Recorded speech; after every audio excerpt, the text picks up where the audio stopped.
Greetings and salutations, my name is Arcanum, and it's another Do You Remember? Because, you know, every Wednesday,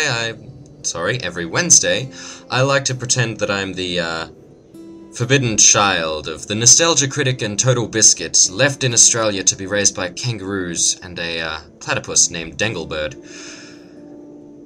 Yes, it took me a whole week to come up with that. Anyway, today we're looking at the game Metro 2033, a game I acquired as part of a THQ pack, which I really only got for Warhammer Dawn of War 2, but I found a few gems in it. I even got to play Stalker Shadows of Chernobyl again, which made me quite happy. So, I have passed this game, and I'm pretty sure you don't want to see each and every bit of it, so I figured I'd start us out at about chapter 3. Gives us some nice... Well, chapter 3 has got some nice... some of the things that make this game what it is. And I am going to say it, what this game is a, Listen carefully. The bandits control the let's stage. go with a Stalker ripoff. That's probably not very fair. It is a good game in its own right, but something about it feels like it's trying to be Stalker, but trying to be different at the same time. So this is Metro. Shit, I can't fit. And I can't remember how to skip a cutscene. Anyway, Metro is a post-apocalyptic game set in Russia. Nuclear fire consumed the world, and Russians have been forced to live underground in subway stations to escape mutants and all the other horrible, nasty things of the surface world, as well as the ever-present nuclear winter. In that setting, your character has essentially taken it on himself to save the world from a particularly nasty group of mutants known as the Dark Ones. That part of the story I didn't find overly clear, which is a bit of a downside, but, you know, that happens. Other than that, however, the game was very detailed. I did like the mechanic that it's most famous for, in that bullets are currency. I never actually found out what control it was to switch to using the high quality bullets, but I believe you can do it, so you can choose to expend all your money by shooting everywhere. I also like quite a few of the weapons, namely this one being my... let's just take the gas mask off. My ever so wonderful ball bearing gun. I'll show you why I like it in a bit.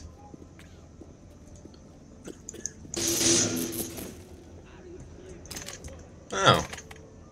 For the first time ever, I've managed a stealth kill. This game, stealth mechanics were not the first thought.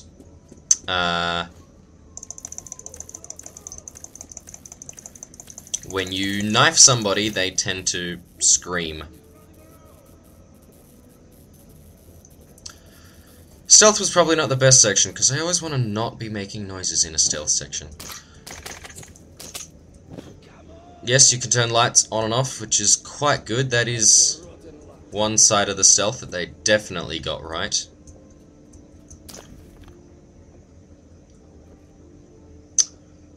Ball bearing gun, essentially a rail gun that shoots little bits of...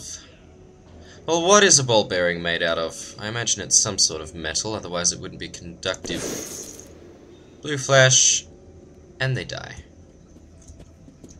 Extremely overpowered, considering I got it right at the start of the game, and it's about a one-shot kill for most things. Except ball bearings are a pain in the bum to find. And Q. I'm out of med packs. Sorry, I'm flailing a bit. I was never very good with the controls for this. Still have this gun? Wow.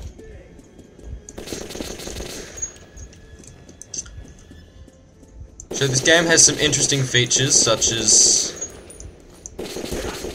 med kits in a regenerating health game. At least I'm 90% sure it's regenerating health.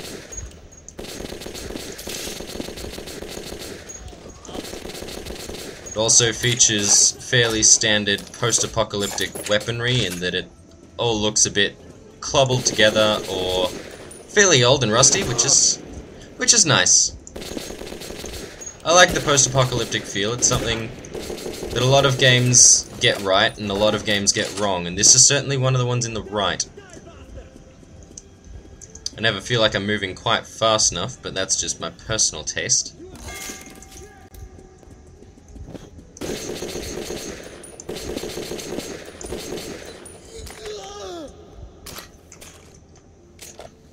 Are there people down there? Wow, did not notice that last time I was here.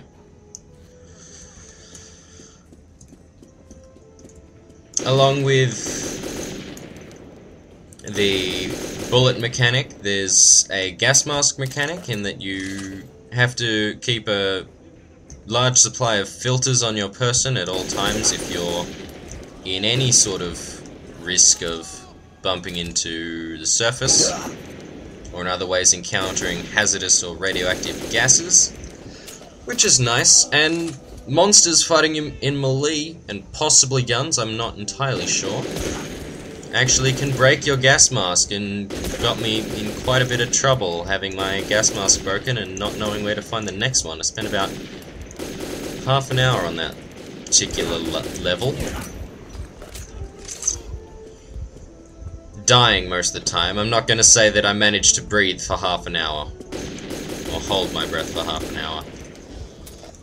I apologize now for the frame rates. I'm suspicious that this game is beyond my computer's capabilities. I'm not entirely sure why, but it happens, sadly.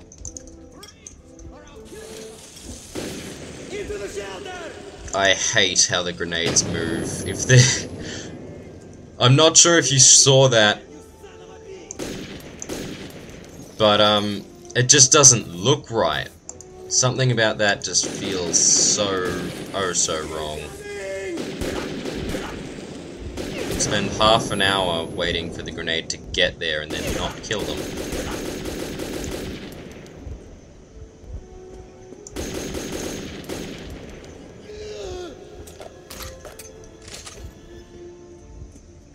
Oh, a switch.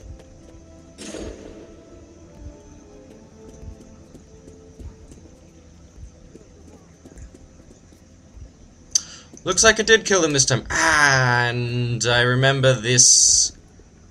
Apparently walking into spikes, like so, is quite detrimental to your health.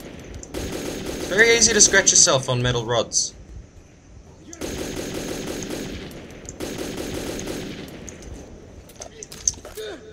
Other than the aforementioned aspects of the game, there is also the looting system. You actually need to find all the ammo strapped to the people that you're trying to take and take it all individually. You even need to unload guns on the ground to get the ammo out of them. Which I like. It's something that I've not seen in a game before, and it works really, really well. What did you bring with you, bastard? But, press E to skip scene. If only I had paid attention. Who is it? Hypocrite Bourbon who? Artyom! Who the fuck is that?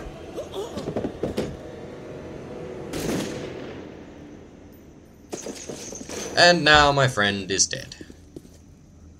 I didn't like him much anyway.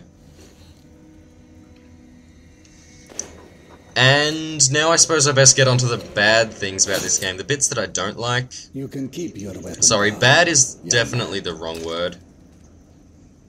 I'm never going to, or at least I'm going to try to avoid saying game is bad because I don't agree with it. Well, I suggest But that we leave this place immediately. it is very Stalker. Stalker is post-apocalyptic Russia, but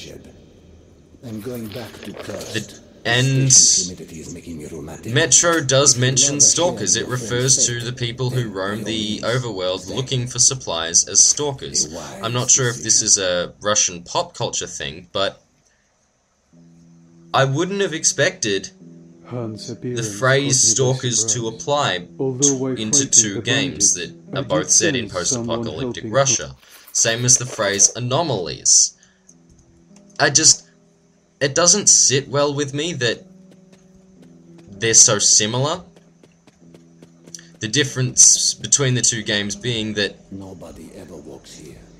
there's a massive alternate history line and really detailed story behind the aforementioned Stalker games. A storyline that I love and quite enjoy playing through again and again. It's also got a free roaming world where, within reason, you can pretty much go where you want. Whereas Metro is set in a semi-generic post-nuclear fire type world with a level-based game system. Neither of these things are inherently wrong. Please keep your light on, my friend, or else you might stay here forever. But I don't know. I don't like them. Freeze and look forward. Now, I might spend the last few minutes telling you about the game that I was going to show you today. I was going to show you a game that goes by the name of... Hang on, it's right next to me. Arcanum of Steamworks and Magica Obscura. I was going to show you that game, but it's another game that's a little bit older than Fraps, and they don't get along. Story of my life lately, but worse things have happened. Anyway, Arcanum is I refer to it as steampunk versus magic. It's not necessarily a war between the two, but it is a role-playing game in a system that I believe is similar to D&D. And from what I know of D&D, it is indeed very similar to D&D. But, Mom? Where are you? it takes it to a different area. It's got its own world, its own rules to some extent. And I have always quite enjoyed it. I didn't get the opportunity to play through the actual game. I was playing the demo up until last year at some point, but I was fortunate enough to find a disc of it in EB Games, and I've had it ever since. It's also available on GOG. That is a game I highly recommend. Of course, I can't tell you much about it, or not in an entertaining way anyway, seeing as I cannot show it to you, and I do like to show you guys what I can. This tunnel has to relive its past over and over again. And those who were unfortunate... So yes, there's very little for me to tell you about, except that I've been quite busy these last while, which is why, if you were wondering, I haven't been able to get more Adventures of Magica Land out. We've actually not been playing Magica since that evening. Sadly, yes, but I've got assignments and crime scene work. It's all very wonderful.